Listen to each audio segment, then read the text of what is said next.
undergraduate and a graduate student myself, undergraduate from Edinburgh, and then I came here to do a PhD, and didn't have any chemistry in my background, although I know everybody's not all from chemistry here, but I came from physics and maths.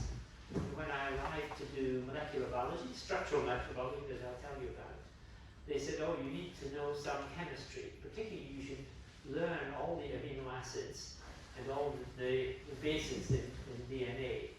And so I was signed up for one term, so that would be October, November, December, to do part 1A chemistry. And it wasn't in this, it was in other lecture theatres, in this department. So that was about, let's see now, that's 54 years ago, so, you know, and I've been back, of course, subsequently. So yeah, today I thought I'd tell you, since it's a general audience, I give you a kind of overview of what we understand as structural biology, and particularly how in the last 5 or 6 years or so, it has exploded with new methodologies, so that basically you can find out the structure of anything you like experimentally, and that's in addition, of course, to the people who are doing homology modeling, like AlphaFold, that's had a lot of publicity, which make up the structures that based on all the structures that have already been determined. So yeah, so let me start with it. So I thought I'd just give you, where did it all start? There was nobody really, people knew it was important to find out about structures in biology, but that term, structural biology, Don Casper, who died 6 months ago or something like that, he believes he introduced it about 1960 to describe work that began in Cambridge about 1930 with Asprey and Bernal. Asprey was doing X-ray diffraction on fibers, that would be hair and collagen, and Bernal was starting to work on 3D crystals of different purified proteins that Dorothy Hodgkin and then Max Brooks got involved with later. But there was no real progress other than the aspiration that people wanted to know about everything in biology until, and this is Linus Pauling, he was the one that was the first one to have a bit of a breakthrough. And the way that he did it, and I'll just point on this left one, he was a great chemist who had insights into all sorts of things. His book, Nature of the Chemical Bond, I'm sure is still used in chemistry teaching. But he was the first one to come up with a model based on other data that had been pieced together, but particularly the structure of amino acids from X-ray crystallography of small molecules and dipeptides and tripeptides, where they realized that the peptide bonded proteins was planar. And then using that, he, as Pauling and Corey, came up with a number of models, but the ones that turned out to be absolutely spot on was this alpha helix and the beta sheet structures that you'll see in some of the other proteins. And so that was a big breakthrough, but for that and other work, he had a chemistry Nobel Prize in 1954. And then the other big model building success was something you all know about, which is the sort of deduction from, again, lots of indirect information of the double helical structure of DNA, based to a large extent on this X-ray diffraction pattern of wet DNA that came out of Rosalind Franklin's group in London, and that was a PhD student that Raymond Gosling, who took this photo 51, quite famous, and then Watson and Crick with lots of information other than that about frequency of bases and things like that, and the chemistry from Lord Todd, who was here, and Dan Brown in chemistry, pieced it together and then came out with this one, which turned out to be remarkably correct. So these were the beginning of protein and beginning of nucleic acid structures based on model building, and then the experimentalists started to bite in the sort of mid-50s. So this is a nice picture that was in Scientific American of big crystals of the sperm whale myoglobin that had been purified from whale blubber tissue in John Kemperu's group. And Kemperu and Perutz were both PhD students in the Cavendish under the department chairman, Lawrence Bragg, who also was a keen artist. And these are his charcoal sketches of John Kemper and Max Bruce. We still have them hanging in the MRC out there. But these were his crystals, they're about 1 millimeter in size, and Kemper was, in order to get a crystal that was really good for X-ray, purified myoglobin from lots of different 25 different species, you know, cows, sheep, dogs, cats, and so on. But these ones were the best ones with good stable diffraction and not a very big cell dimension, so you didn't have to collect so much data. And using crystals like this, in the 50s, they got this model from about something like 300 or 400 X-ray reflections from diffraction patterns like this, where you put the beam in the middle, the crystals in the middle, and the spots come out, and you just collect them on film. And that was the first model at about 5.5 angstrom resolution. And again, that model is in the hallway out at the MRC above the Adam Brooks campus. And then they went on, that was 1957, and it was a shock. Before that, they built models that were all more regular, but it turned out to be rather a complicated arrangement of these sausage shapes that are about 10 angstroms apart, 10 angstroms diameter. It turned out these are the alpha helices that Pauling had predicted only 2 or 3 years earlier.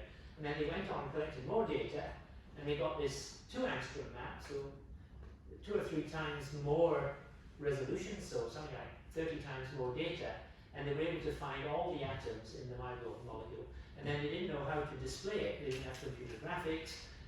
There weren't very good ways, so they persuaded this guy, Irving Geis, who was a talented sort of artist and scientific illustrator, to paint this watercolor, and he was able to move the atoms ever so slightly so that none of them overlapped. And actually that painting now, so Geis died, and the Howard Hughes organization in America bought all his paintings, which is now you can go and see it near Washington. Okay, so that was the first model building and the first X-ray structure.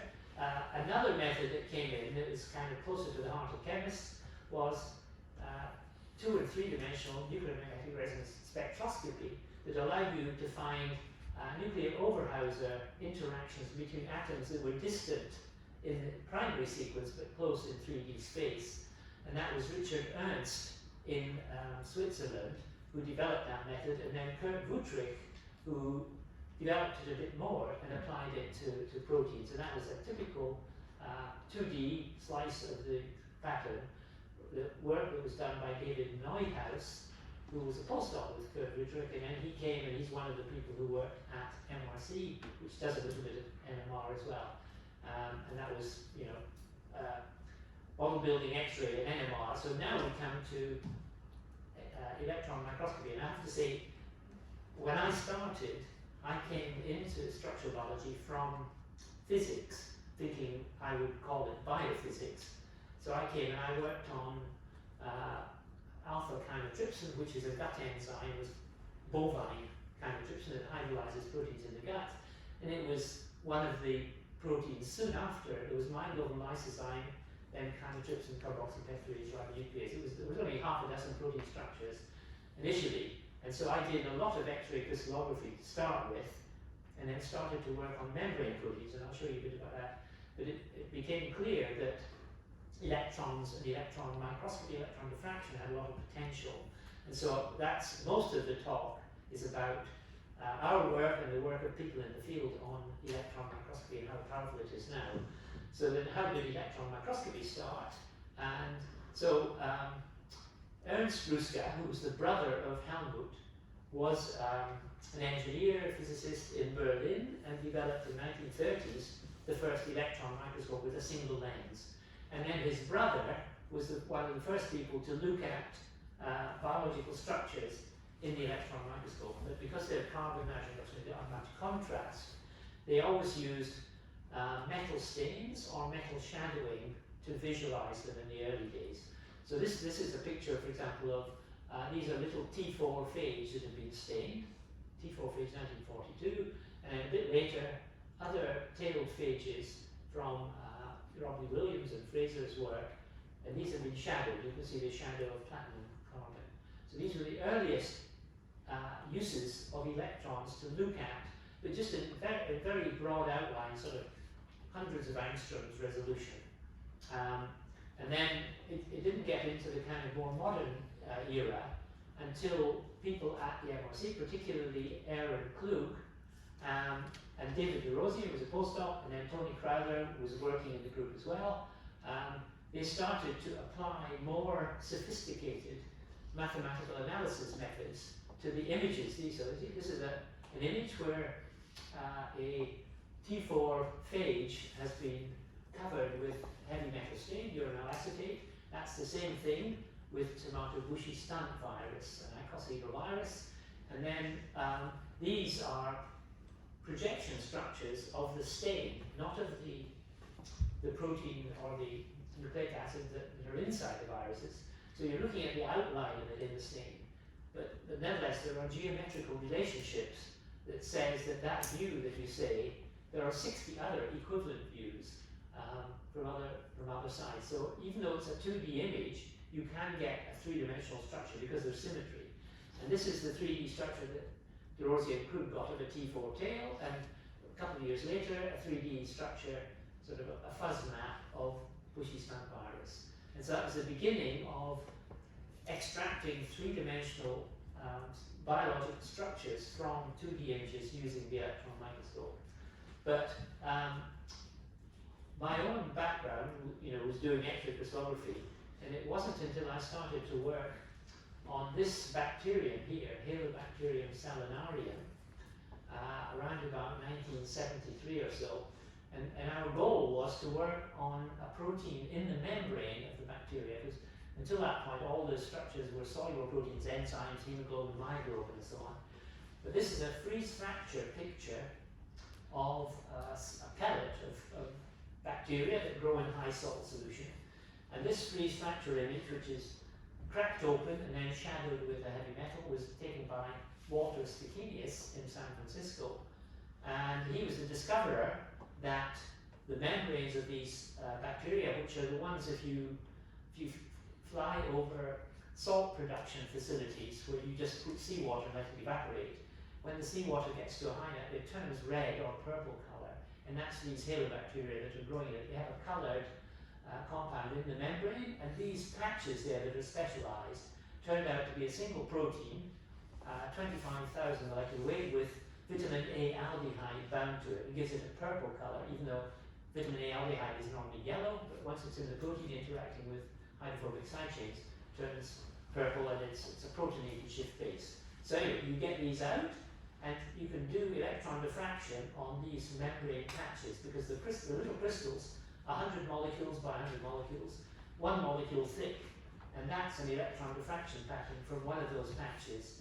And I, in 1975 or so, knew nothing about, I knew of course electrons and X-rays existed, but Nigel Unwin was the person with a background in electron microscopy, electron diffraction, and he came from New Zealand also to do a PhD in Cambridge in metallurgy and material science, and then he was recruited to bring all of the knowledge from electron microscopy of metals and materials into molecular biology.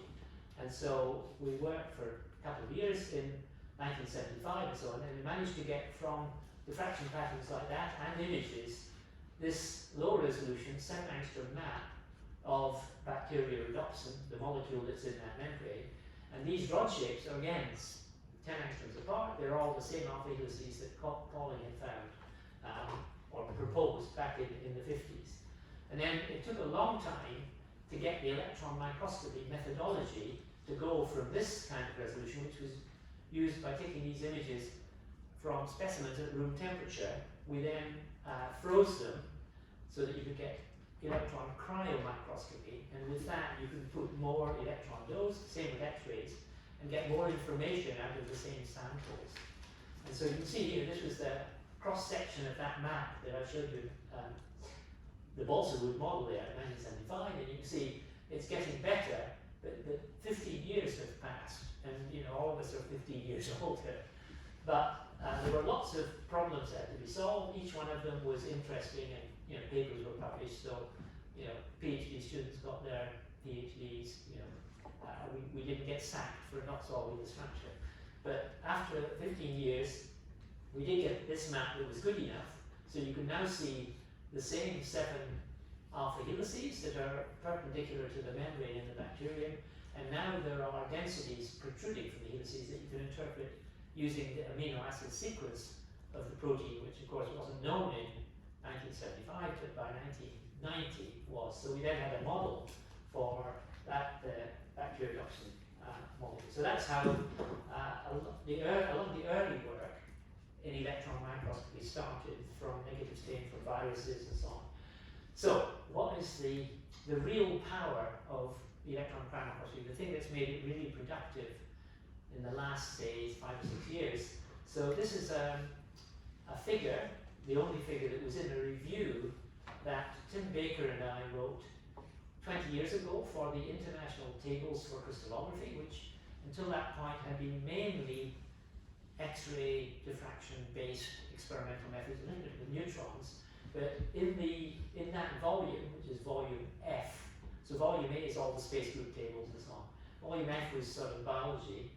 Out of the 88 or 90 chapters, there were 2 about electron microscopy or diffraction, and 86 others about mainly X-ray diffraction methodologies. So we thought we ought to make a diagram that showed all the X-ray people what cryo-EM was. This was our effort to pick 4 specimens that people were working on around about the year 2000. So this is E. coli 70S ribosomes, and by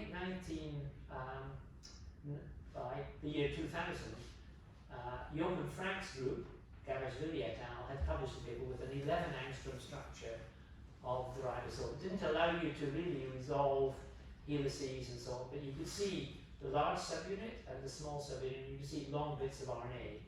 And that's a single particle. There are no crystals. It's embedded in a thin film of ice, and I'll show you how that's made in a moment. And then the second panel is another one of these virus or virus capsids, hepatitis B virus cores, and that was Bettina Botcher, who was a postdoc at the MRC lab with Tony Crowther, using his programs, but using these new electron cryo-microscope images made by a plunge-freeze method, again, that I'll show you. And because it's got icosahedral 60-fold symmetry, and in each of the icosahedral units of the virus, there are actually 4 subunits. So there's a lot of averaging, and with something like 30 films, 30 images, she was able to get this 7 angstrom map of the density in the protein that makes the capsid of the virus. And that was the first time anybody got below 10 angstrom resolution using electron cryo-microscopy. And these little protrusions there, you can see there's ridges along them, and each one of the protrusions is a 4 alpha helix bundle, again, the same alpha helices with Pauling. And then the 4th panel is a helical arrangement that's more complicated. It's the thin filaments from muscle decorated with myosin that forms the attachment between the thick and thin filaments and pulls the filaments into one another and causes muscle to contract. And that was from Ron Milligan's work. Blue is actin, green is tropomyosin, and the pink, orange, and yellow are domains of the myosin head group that binds to the actin and pulls the filaments together.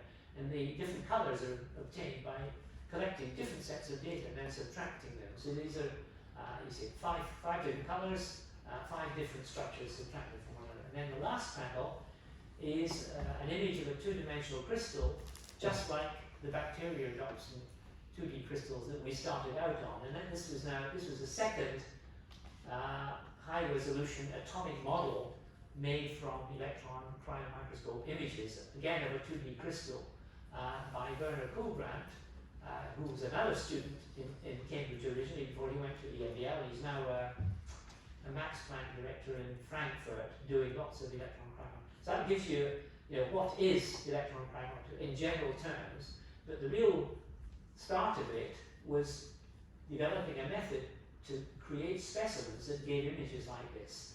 And that was the work that was done by Jacques Duvojs' group at EMBL in 1980 to 1990. And his idea, it was him and Alistair McDowell and Mark Adrian, 2 people in Jacques' group. And actually, the head of the lab at EMBL in Heidelberg, European Molecular Biology Lab, was John Kendrew, who had been the one working on myoglobin, and he knew that electron microscopy had potential. So he recruited Duvojs from Switzerland to look into cryo. And then he had this forceps with an electron microscope. You put a little drop of your sample on it, blot it with filter paper, and then plunge it into liquid ethane where it rapidly freezes without crystallizing the ice, and you get images like the ones in the previous slide. And this is one of the first pictures they took, published on the front cover of Nature in 1984, adenovirus. And you can see most of them are intact, but a few of them, like that one, is damaged. This one's fallen apart. This one's also fallen apart. But Phoebe Stewart, who was a postdoc at EMPL, she analysed images like this, but you can see 1984 to 1991, 6 years to develop all the methodology. They got a 3D image, now not of the negative stain or the shadowing, but of the amino acids and the nucleic acids that make up the adenovirus, but at low resolution, 35 angstroms. You can see subunits, but not much more.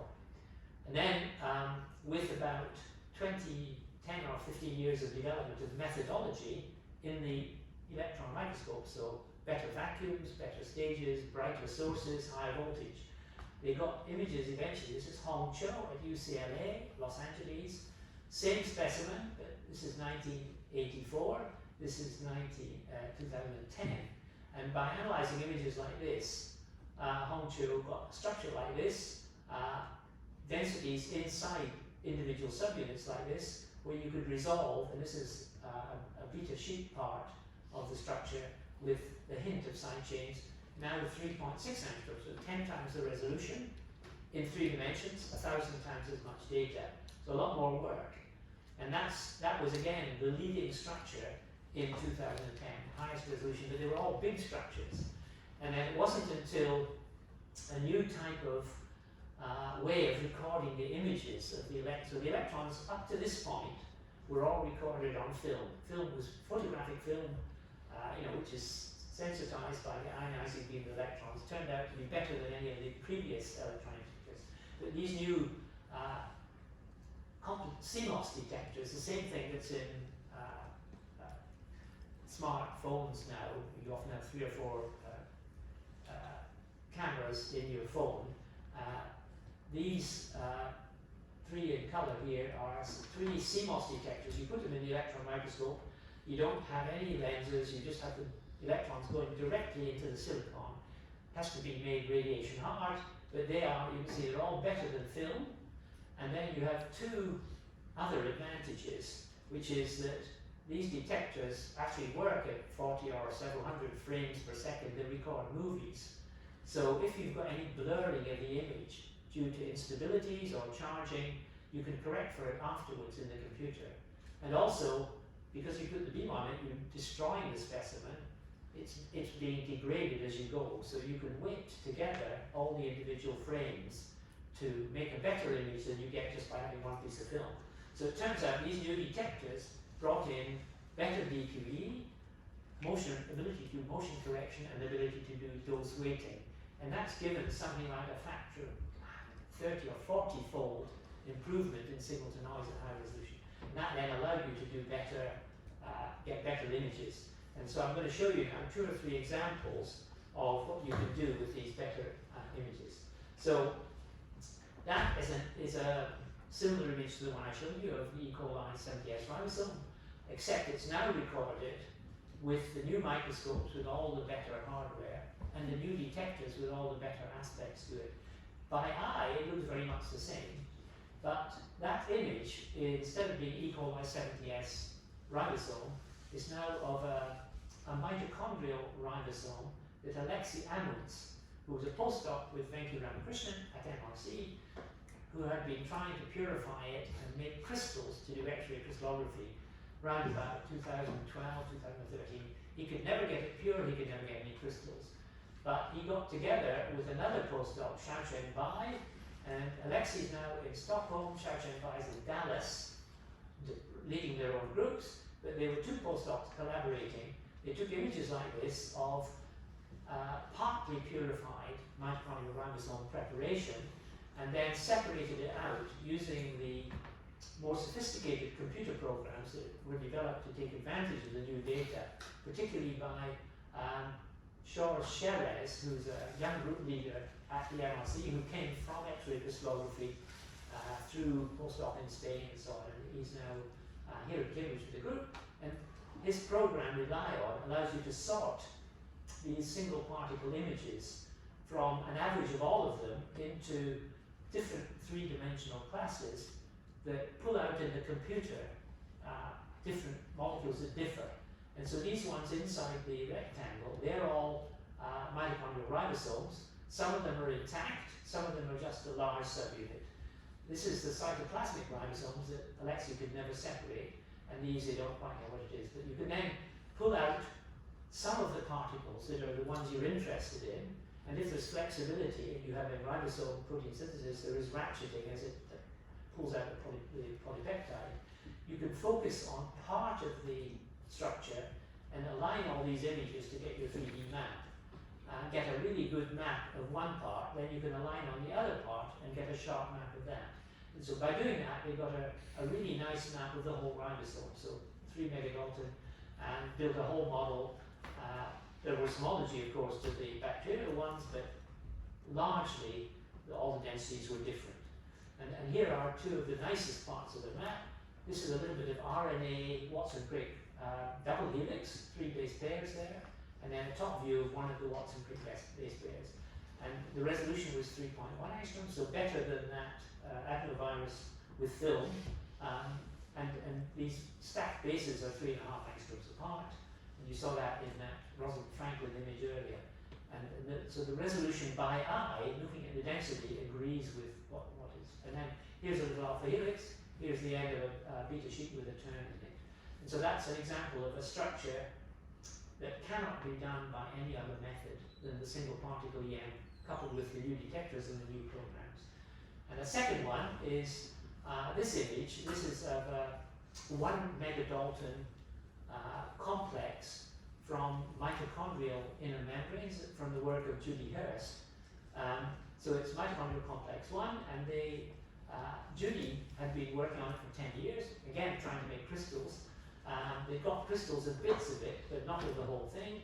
So she brought it over, and within about 6 or 8 weeks, Vinod Kumar in our lab and Chai Panju in Judy's lab had got this map 5 angstrom resolution, 8 iron sulfur clusters which have a high density, contoured at a high contour level, and then in the membrane, 76 transmembrane helices with at lower contour level the detergent and lipid belt, because it's extracted out of the membrane as a single particle, not as a crystal. And then they went on for about another year, and then they got a higher resolution map, and they were able to build an atomic model now with all 45 different polypeptide chains individually identified with an atomic model for it. And now Judy's group and several of the other groups, Leo Sassanoff, who was, he had done X-ray structures of a bacterial homologue with only 16 subunits and half the size, and the blue are the core subunits that are homologous to ones that Leo Sassanoff had worked out back to Microscopy. And Leo's now in Vienna, again doing cryo-EM now. And there's groups in China, Germany, Switzerland, so lots of people are now doing this. So that's 2 really good examples, and even now there's no other method of finding out the structure other than doing single particle electron cryo-microscopy. So a couple of other examples to show you the breadth of the method. So we always thought, unfortunately, Max Perutz died in 2002, and we always thought it would be really nice if somebody could determine the structure of hemoglobin, which he had done with his group working between 1935 as a PhD student at Cavendish and around about 1970, when they finally got 35 years, they got an atomic model of hemoglobin. Thought it would be really nice if somebody could do it by electron microscopy. And this student, Miriam Koshai, thought she would have a go at this, and she was working in Martinsried, just outside Munich, in 2016 in the Department of Baumeister with her PhD supervisor, Radostin Danev. And she suggested this to them, and they said, oh no, it would never work. But she just ignored them, collected the data Friday, Saturday, Sunday, and got images like this, and a density map like this, and a model like this, 2D classes like this, alpha helices, the heme group, proximal and distal histidine. So really, you could do quite small things as well as quite big things, and you can do things that can in fact be solved by electron as well. But it was a good demonstration. And then a couple of other ones. Now, before we look at a couple of other things, I thought give an overview of what the impact of all the different methods in structural biology is. So this is a table showing the numbers of coordinate sets that have been deposited in the Protein Data Bank, which was started in 1970 and only had sort of myoglobin, ribonuclease, lysis, and a few structures in it. And in 1998 or so, there were really no structures being done by cryo-EM, and there were thousands. It's now gone up to 10,000 by X-ray crystallography, 10,000 per year. And you can see there's a bit of a spike last year. That's because the entire world switched to working on coronavirus, spike proteins, polymerases, and so on. And there's a spike actually in the EM as well, because everybody said, you know, we weren't allowed to go to work unless you worked on coronavirus. Anyway, that's yellow is the NMR structures, and it was very popular. You can see about a quarter of the structures between 1995 and 2007 were done by NMR spectroscopy, indirectly by interpreting the spectra. But it's limited in size and so on. So 2007 was the peak, and now it's definitely being used for other things than de novo structure determination. Whereas the EM structures, now it's mostly, there's about a dozen or so electron microscopy structures from crystals, 2D crystals, but most of them now are all this, and it's over 3,000 a year and growing exponentially. And the plot we like to do is the ratio of X-ray over EM on a log plot. And so you can see that there were 2,000 times as many structures per annum being done 20 years ago by X-ray than by EM. And then with the new microscopes, it dropped to about 200. These were things like the adenovirus with Hongzhou. But these new detectors came in here, and then, of course, at the beginning, there were only 2 or 3 labs that had them. Now there's more labs, more microscopes, and it is actually going almost perfectly according to exponential growth, and the rate, even, you know, let's say last week, the ratio turned out to be, it's about 2.8 or something now. So it's quite interesting to look ahead to decide where you should put your effort. Should you get into the field? Should you buy more equipment? What should you do? So this is the growth in PDB depositions by the 3 different methods. All of them had an exponential growth phase. The EM is the only one that's continuing. And if you then look at the how long it's been, I mean, the doubling time for EM is about a year and 8 months, and it's been going on for about almost 10 years now. The NMR grew more rapidly, but over a shorter period. And it's actually quite difficult to get more than a factor of 100, because then you run into other rate-limiting steps. But if you look at Moore's law as applied to computers, they've managed to keep going with a doubling time of 2 years for 50 years. So they've had about 20 million-fold improvement. So it's quite difficult to know how we're going to keep doing that. But at the moment, it looks quite promising. So I'm just going to end by showing a few more things. I thought I'd show you one example of, just to show, you know, what happens when you want to know the structure of a molecule. These are 4 electron microscope cryo-EM images, plunge-frozen thin film of ice, of human erythrocyte catalase, which is about 200 kilodalton size. When we first worked on it, it gave these pretty pictures of ribbons in which all the molecules are, you can see them, they're all in the same orientation, but they form ribbons, and that doesn't give you a 3D structure, it just gives you one projection. So we thought, well, what's happening here? And we think it's, because it was local, it was interacting with the 2 air-water interfaces of that thin film. So we added one detergent, multicide, and it changed the behavior. So the molecule turned on its side, and these are all the flat views, the thin view. But again, these ones are a similar view to here.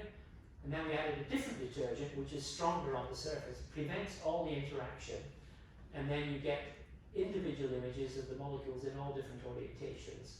And so here's what, look, 1 mg per mil, 10 milligrams per ml, 20 milligrams per ml. And then this bottom picture is a orientation distribution plot showing really quite a nice homogeneous. And when you do that, you get a map like this with a 3D structure like that, and it's 2 angstrom resolution, and you get, and on the next slide we see, you get the heme group in catalase, you get the ligand that provides the reducing power to keep the heme reduced, NADPH, and this is an alpha helix and 2 views of beta sheets. And so it's actually pretty straightforward, and even things that are very flexible, you can do this 3D classification and so on.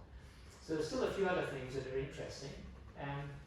This is a structure of phenylacetic acid degrading enzyme that was done by Vinod Kumar, the same one who was working on complex 1 before and after he went back to India, to Bangalore, to open up the Indian cryo-EM facilities and so on. And so that's the enzyme, and they did difference maps with and without the different ligands that are part of the enzyme catalytic action. So this is NADPH, the same one that I showed you in catalase. One of these, that's sort of ligand 1, ligand 2, octonyl-CoA. So you could do structures of the thing that you're interested in. You can also add and subtract different ligands. And that's then been taken up by the drug design companies. And so this is a paper published by Pamela Williams and Hannah Judy and so on from AZTEC on the Science Park. And they started to do cryo-EM. They've been doing X-ray for 25 years. They switched over and now do cryo-EM as well. They bought about 3 or 4 of these very expensive microscopes on the Science Park. And they wanted a structure, and we said, well, this one, we'd worked a bit on this, but not done much. So they've done this beta-galactosidase, that's the LAC, one of the first enzymes that had a known operon in E. coli. And what they've done here is to put different ligands in as though they were doing drug design to do an inhibitor for the molecule. And you can see that they've built it in, and they know exactly the chemistry and the interaction with the protein. So in principle, they can do better design. Now this bottom one, pyruvate kinase, is an enzyme. They are actually trying to develop a real inhibitor for therapeutic use. So it's spread from structural biology into the pharmaceutical industry. So then I thought I'd better show a couple more things. One of them is, this is a Gproteincoupled receptor, where your ligand binds on one side of the membrane. It's got 7 helices, like bacteriodoxin, but different. It signals to the G protein complex, and then there's downstream effects. And so again, you've got a map done by Javier Garcia Nafia, who was a postdoc with Gproteincoupled and is now back in Spain. He did 2 of these structures using the same slightly enhanced method, using a voltage-phase plate to get images like this, 2D clusters like this, a map like this, a structure like this, and the ligand binding site like that. And the same he did also for another G protein coupled receptor. A lot of GPCRs are important drug targets. So this one is, the ligand is called donor-tryptan, and there's an inhibitor here, again, of that G protein coupled receptor. Now I thought I should squeeze in a mention of 2 other things actually. So one of them is, that's all about structural biology and atomic structures and high resolution drug design and so on. But once you've bought the electron microscope, you can do other things with it. And one of the things that quite topical is electron cryotomography. So this is an image of a thin slice that's made of, and this one was a cell that had a ruffling edge so that it was thin enough for the electron beam to go through. And this was OHAC Madelia about 20 years ago. And these are active filaments, ribosomes, and membranes. But now, with all the new detectors and all the new methods, this is a recent paper. Julia Mohammed, who's now another group leader at EMBL, where Duvojs was when we started this. And this is one of the very best 3-dimensional electron tomograms without any averaging and sort of, again, of a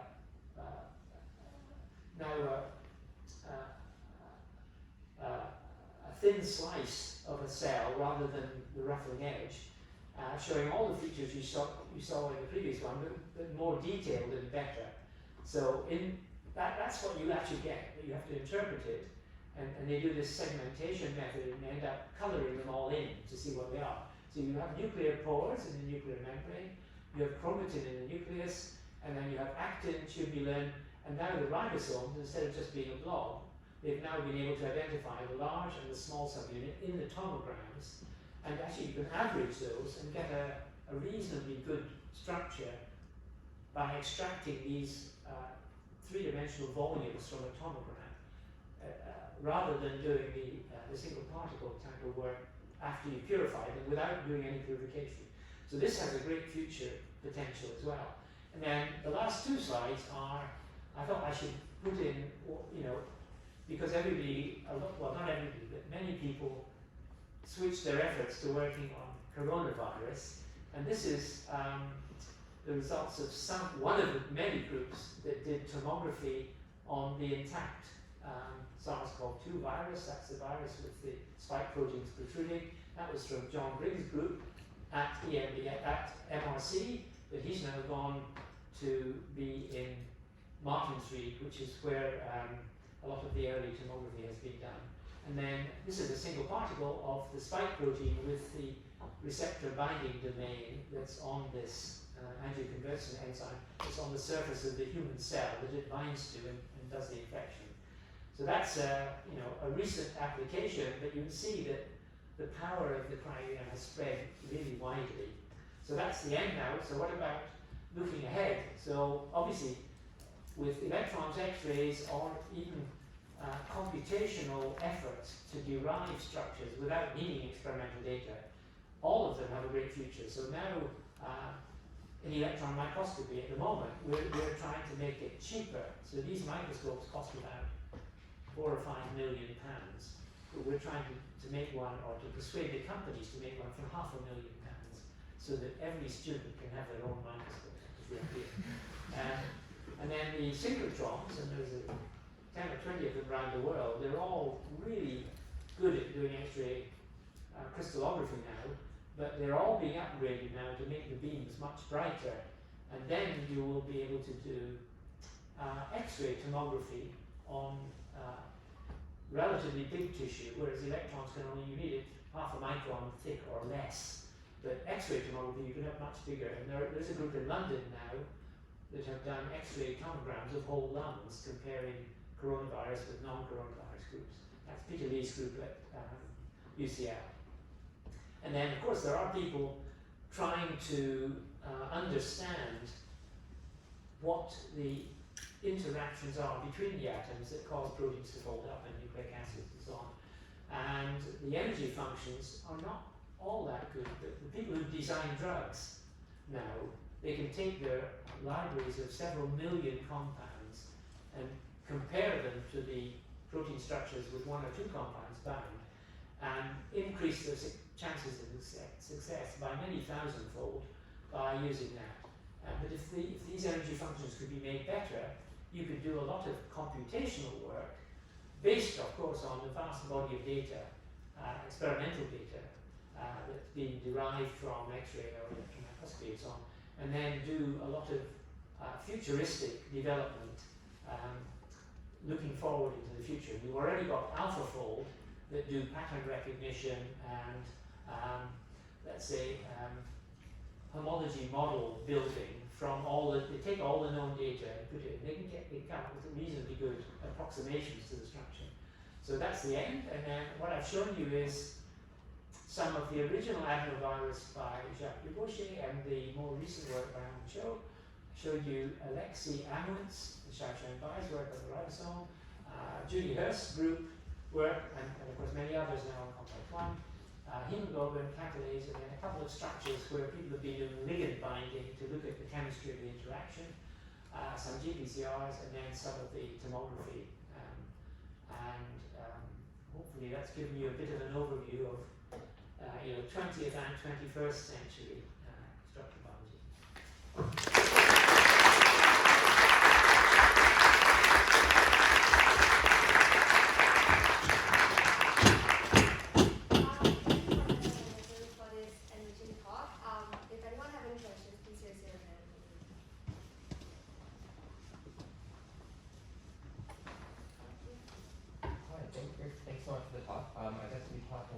the experimental side of things, and you mentioned the computational side at the end. I guess I'm wondering if you can comment on the relationship between them historically and what you think that's going to be for the future. In computation or in experiment? The relationship between the two. The relationship between, yeah. Yeah, okay, so, I mean, actually, before there was any experimental methods, you could argue that the model building, to build alpha helices, that was based on knowing about interactions, hydrogen bonds, van der Waals, and so on. And also, with DNA, it was known that you could get stacking, because there were small molecule structures with stacked bases. So it's the relationship. Individual people often have a view that favors one way of going forward rather than another. And although there weren't many people originally, there are now thousands of people doing structural biology. So you'll find people who actually know nothing about determining structures and a lot about how to do computations, how to do comparisons. And the multi-sequence alignment programs, like these BLAST programs, that you can now throw in 20,000 structures, and it uses that to get a better alignment. So there are different skills that are needed, and they're all brought together now. So we are at the stage now, I would say, when, roughly speaking, you have a pretty good idea of the structure of about half the structures that are going to be found. Not necessarily the one you want. You might want to know the structure of a malarial enzyme that's a drug target, and you only have a structure for an E. coli or a human one. But homology models came in after the BLAST research, and they got more and more sophisticated in their weighting functions and so on. And so that can only go on. And so as the body of experimental data expands, and we've got 180,000 sets of coordinates deposited, and that bacteriodoxin that we worked on in 1975, for example, if you now look, there are several thousand structures deposited of that one family, not the original one, but different photochemical states, different species, and so on. So, and of course, the experimental work will continue to expand until you've more or less completely filled the space. But in parallel with that, you've got lots of people who only do computation. And I would say about 20 years ago, they weren't really being very successful. So they invented this essentially fake way of creating excitement, which was called CASP. The competition, what was it called now? CASP is structure prediction, is the SP, and it was an annual competition, or every 2 years. And what they did was they asked around the world who had solved the structure but not deposited it and not made it available. And they'd keep it secret. And then they would say, okay, the competition between now, January, and say April, is that all the computer prediction groups should try to predict that structure. And when it started 20 years ago, they didn't do very well, actually. They were all over the place. But as the body of background knowledge has expanded, and the number of sequences, there's often proteins with 50,000 sequences. Because you can take seawater now and just fish out genes. Yeah, you've never seen the protein, but you found a gene that's homologous to other genes. So there's a vast amount of data now. So it's actually got all the people who've been doing it, they've got better and better and better compared to what they were. And in the most recent ones, which I think was CASP 18 or 19, I mean, all the traditional groups do better and better and better, but Google put a lot of money into it with AlphaFold 1 and then AlphaFold 2. And they won the competition, not by all that much, but they were clearly better. But they took all the methods everybody else had been using and put them in with some more sophisticated of these neural net learning sequences. And the people who looked at it, some of them are very impressed by how well it's done.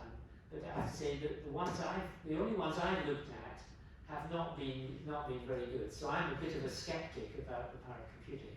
But I'm very keen on the idea that you can learn more about the energy functions, the hydrogen bonds, and I mean they are all simple physics, but if you parameterize them accurately enough, they become very computationally intensive, and the computers can't do it at the moment.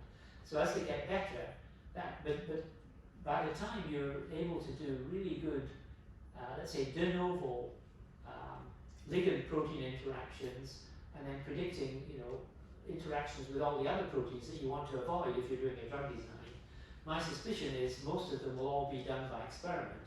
That gives the computational people a bigger body of knowledge to base it. So it'll go hand in hand, but I would think that supposing this year there is no experimental structure and a computational group says we've deduced it by putting together all the data, if it's an important structure, you will need to check it by experiment, and then you'll find some differences. And also for drug design, you need the coordinates to be accurate to fractions of an angstrom, and you don't get that with unless there's a very close structure that you're copying it from. So I think both of them are going to expand, and we're gung-ho for getting more electron microscopes. So I think the synchrotrons, there won't be any more synchrotrons, but they'll be all upgraded and improved to be brighter. There will be more electron microscopes and more people doing that up to a certain point, and then it's bound to plateau. You're going to run out of exponential growth. And whereas the computation, I suppose, the computers get faster and cheaper all the time. Although apparently they're running out of chips for many things, because, well, cryptocurrencies that are taking up all of it, which is all fake, actually. Yeah, so, I don't have any, if you're starting out in research now, I'd say it'd be quite good to do experimental work, but also do some computational work. Actually, all the experimentalists are heavy users of computers anyway. One of these electron microscope images has an extremely powerful computer processing all the, because each of the images has several hundred million electrons, and the computer identifies each electron and finds its position to create the image. So there are computers involved in running the microscopes, processing the data, getting the 3D structure, and then doing it. So it'll be interacting. I have to say, when I was a student in Edinburgh, there was only one computer in Scotland, and it was in Glasgow. So it had 32,000 words of memory, and we all got in the bus with our little code. We went to Glasgow to run it, and then you get it, and then you could that was once a week. And so, but now you have in your phones, you have dozens of computers. I think that's going to be the future. Thank you.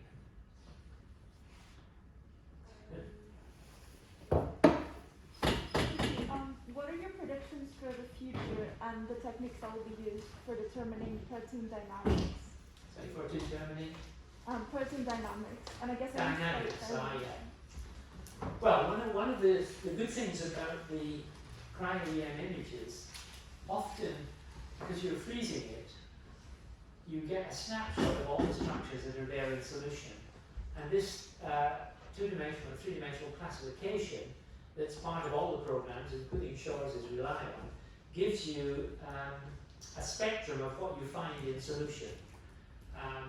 But then, in addition, of course, you can make a model in the computer, and then you can do molecular dynamics simulation, and if you put enough energy, if you heat it up enough, you can make it do molecular dynamics structures. And then if you have ligands, you can switch it perhaps one way or the other.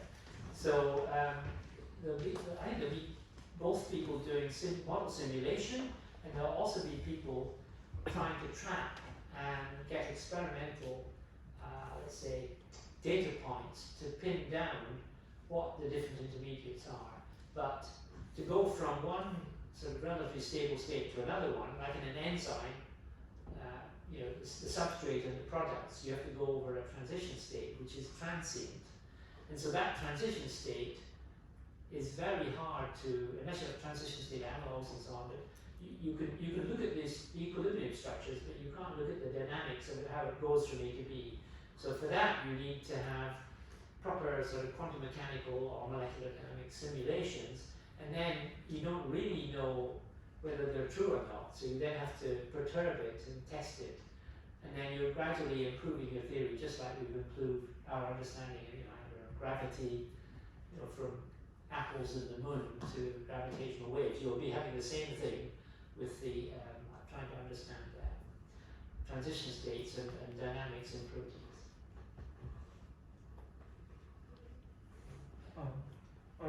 Sorry, yeah.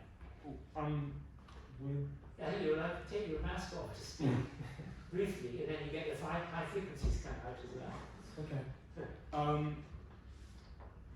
AFM. Yes, AFM. Do you think it's anything? Well, there's one interesting story about AFM. There was a Swiss people, Binny and Rohrer, who invented that method of looking at surfaces, and they had shared a Nobel Prize with Ruska actually for that. And we have some AFM at LMB, and there's lots of it in the university, and it is useful for looking at surfaces, but you don't see inside the structure.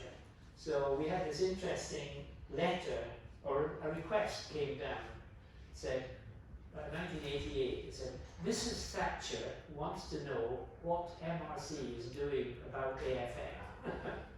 So we had to write this long 2-page letter explaining why AFM wasn't so useful for finding structures, because you only look at the surface, and you need to look inside and find where all the alpha helices, the beta sheets, the side chains, the ligands are. But you can still do it. So, for example, the bacteriorhodopsin molecule that forms these 2D sheets, because it was in Switzerland, Andreas Engel felt that the AFM was a Swiss invention, so he was obliged. So he had about 5 or 6 students doing AFM on 2-dimensional crystals of membrane proteins, and they got quite a pretty picture of one side, and then the other side. The sides are different, but it didn't really tell you very much actually. So what it is good for is for looking at individual atoms that are to do with surface chemistry. So you can have, say, graphene with 1 atom of cobalt on it, for example. You can see all that by AFM. So it's useful, but probably not so much in biology. Thank you. Thank you very much for giving this talk. Sort of building on the question previously as well, not the echo on the previous one. Do you think there's any links to correlated light electron microscopy or time resolved for electron microscopy when does it have potential? The first one, did you say light microscopy? Correlated light electron microscopy. Yeah, so there's lots of groups now. You see, so the cryo-EM, both single particles and tomography, is quite powerful. But if you're interested in some structure in biology in which there's only one of them in each cell or 2 of them in each cell, for example, like a chromosome or a centrosome or something like that, we're putting the chromosomes apart. If you just take pictures randomly, you have to do a hell of a lot of work before you hit that you're interested in. So lots of people are labeling using GFP and genetic engineering to label some part of the structure they're interested in, and then they try to localize it by fluorescence microscopy, and then mark it, and then try and get that bit into the microscope, and that's extremely time consuming actually. So usually what's happening is that there's a research group that's interested in something, and they say this would be a very good project for a student, and then the students learning, it doesn't matter what they're learning on. So we often see people at the microscope trying to identify them, and they get a few images, but without that you wouldn't get it at all actually. So there is quite an interest in correlated light and electron microscopy, with light being used to identify the interesting part that you're going to look at later on. And then what was it? The second part? Time results. Time result, yeah. So you can't. The trouble with the electron microscopy is that it's in its best form. You have to freeze the sample because you get a factor of about 5 or 6 in the amount of information you get, and without that, you get very low resolution. And also, if you've got a sample in water at room temperature, it's not frozen, it's not dried. It can be a factor of 100 or 200. So there are. You could make an environmental cell with 2 thin pieces of plastic and live cells in it, and put it in and take electron microscope or X-ray pictures if you want. But the radiation damage destroys it. So the only way really to do time resolved work with either of them really is to have a trigger that gives you a pulse that times some change in the structure that you're interested in. So there's a lot of work from chemists synthesizing molecules like caged acetylcholine, caged ATP, and so on. So you have your structure in solution, and you give it a brief flash of, let's say, microsecond of light, which uncages an acetylcholine or an ATP, so that which wasn't there before. And then at that point in time, 1 microsecond resolution, you've created a beginning of a reaction. And then you can let it evolve for a bit. And then it used to be stop flow and you do kinetics, optical kinetics, spectroscopy and so on. But you can also do the plunge freezing that's timed. So, we did a little bit of that, Nigel Unwin in the lab also. So you'd have your Duvojs plunge freezing. You press the button and it's plunging down at 1 or 2 meters per second to be frozen in liquid ethane.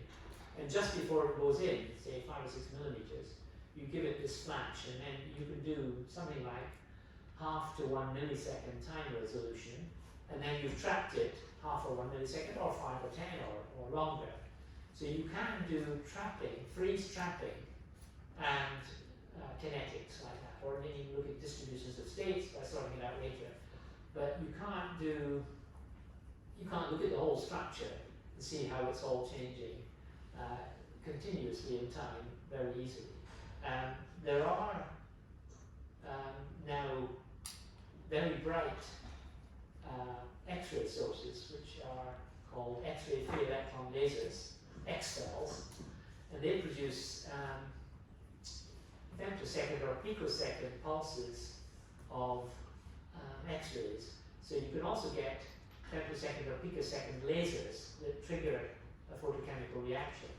So then you really need a crystal. So you can have a crystal with a protein with some kind of photoactivatable chromophore that you can use to hit it to initiate something. So for example, one of the people who was a student with me in Edinburgh, Keith Moffat, always wanted to work on myoglobin or hemoglobin that had a gas bound to it, for example, oxygen or carbon monoxide. And you can flash it with light, the carbon monoxide comes off and goes back on in about a nanosecond. And they've now spent years at the synchrotrons flashing it with light, and they've got the complete kinetics in a crystal at room temperature of carbon monoxide being flash photolized off the heme group in hemoglobin or myoglobin, and then diffusing back and recombining a nanosecond later. So on the other hand, that's limited to things you can initiate with light, and there are not many. I think it's probably only about half a dozen or 10 or 12 biological structures that are of interest for that kind of time-resolved work. The other ones usually you have to mix or initiate in solution and then trap it afterwards. Could you use rhodopsin? Pardon? Could you use rhodopsin in Yes, so it's also been done on, so bacteria rhodopsin that I showed you. So the ones are bacteria rhodopsin, and of course there are lots of homologous, sheep, cow, pig, and then lots of bacteria rhodopsins. There's some that pump protons, pump chloride ions, pump sodium ions. Some of them are channels that are used in optogenetics and so on. So they're all initiated by light. And so you can put it now in a brain cell and initiate an action potential with a pulse of light in mice or something like this. So rhodopsin, bacteria rhodopsin, photoactive yellow, and there's a lot of phytochromes that are initiating seed division or plant flowering and things like that that need light. So you can do light-activated reactions with them. And then the hemoglobins, the globins, they have to be anything coloured, or to which you can add a coloured ligand and release something that you can do, yeah. And so the bacteriodopsin, they do have a photocycle where you have the chromophore, which is vitamin A aldehyde. It isomerizes and then pushes the protein, and then the channel opens, and you can see all this happening. About 5 or 6 intermediates, all happening within about 1 millisecond. So you have picosecond, nanosecond, microsecond, and you can see these things evolving, but the changes in structure are not very big. If you have a big structure, like in a ribosome or a spliceosome, or anything that's doing control of cellular processes, often they're enormously, and so they take fractions of a second or several seconds. And then you can track those easily in the cryo-EM and look at them evolving. So the spliceosome, they have a whole cycle. The ribosome, they have a whole cycle with the 3 different tRNAs going in and so on. So you can make movies after you've done the snapshots. The computer graphics people can take the let's say the points in time that you've determined by experiment. You can fill it in by made up computer graphics and make a movie out of it. In the computer, you can see it in. I once borrowed a movie that Venki Ramakrishnan made of the ribosome doing protein synthesis, and showed it as part of a structural biology talk. And after it, one of the people in the audience came up and said, "Oh, this is a very lovely movie." He said, "But is it real?" No, it's computer graphics. But he couldn't, he went away unhappy. So and also you now go to the cinema and you can get whole movies that are entirely made up in a computer. Computer graphics you can wear and so on. So I don't know. The future is probably half real and half imaginary. No, I was at McGill, and Martin Schmeg, who was responsible in part for making that round for his own movie. I remember asking him about whether or not cryo-EM is the future for structural biology. This is something in 2019. He was sort of on the opinion that they sort of both coexist, and sort of maybe now that sort of opinion changed. But I remember when he was a student in the Venki group, he was working on cryo-microscopy. He was very good at making these movies, actually. Yeah. And he also his particular let's say strength was to add music to it. Yeah. So I don't know. Yeah. It's you have to. I think it's your duty as scientists to try and make things popular, so that it becomes accessible to people who haven't got a scientific background. Actually, so making these movies is part of the deal, actually. But there are people who specialize in it. Once you get into making movies, I think that will be your career.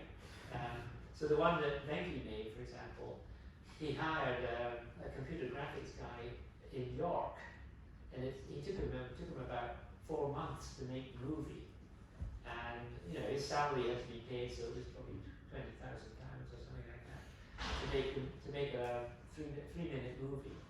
But it was very good afterwards. But now you can do much better, of course. So. We have time for one last question. Thank you very much for the very nice talk. I was just wondering, in terms of the kind of the limits of how small you can go with cryo-EM, how far do you think we'll be able to push that in future? Yeah, and I did write a review in 1995 when we were switching from being electron crystallographers working on 2-dimensional crystals to being single particle people, and tried to calculate that number, because it's radiation damage, the cross sections are known for bond breakage and so on, and the number came out was 38 kilodaltons was the size of the protein. But that was a particular criterion which said that you had to be able to detect the image that you would take. You take the images like the ones I've shown you. You have to be able to find the position and orientation of the molecule that you're trying to find the structure of within an angstrom and 1 degree orientation. And so we had a criteria that was 5 sigma or something like that, and it came out at 38. But actually, it's not a hard number. So if you had a structure that was smaller than that was particularly important for some reason, you can drop the signal to noise level and just collect more data. So the idea is if you have really good images, you should only need a few thousand of them to get an atomic resolution model accurately. But if it's smaller than that, you try to find the orientation. It's so small, when you rotate it, it doesn't change the image much. And so you get an error bar, instead of 1 degree accuracy in determining the orientation of the particle you're looking at, it goes up to 2 degrees, 5 degrees, 10 degrees, and when it's small enough, you just see a dot, and you don't know the angle at all. So you've got an error of 90 degrees, say. But as you go up, as you go down in size and you go up in error in the angle, you can make up for that error, and all it's doing is blurring the image that you get, so that when you look at higher and higher resolution, the features get blurred, they get weaker, and you can restore that contrast just by numbers. So instead of a few thousand, you can use 100,000, a million, 10 million. So probably if you had a structure that was, so Miriam Koshai, the student who did hemoglobin, 64 kilodaltons, her next idea was she should try myoglobin, the chemical structure. It's only 17 kilodaltons.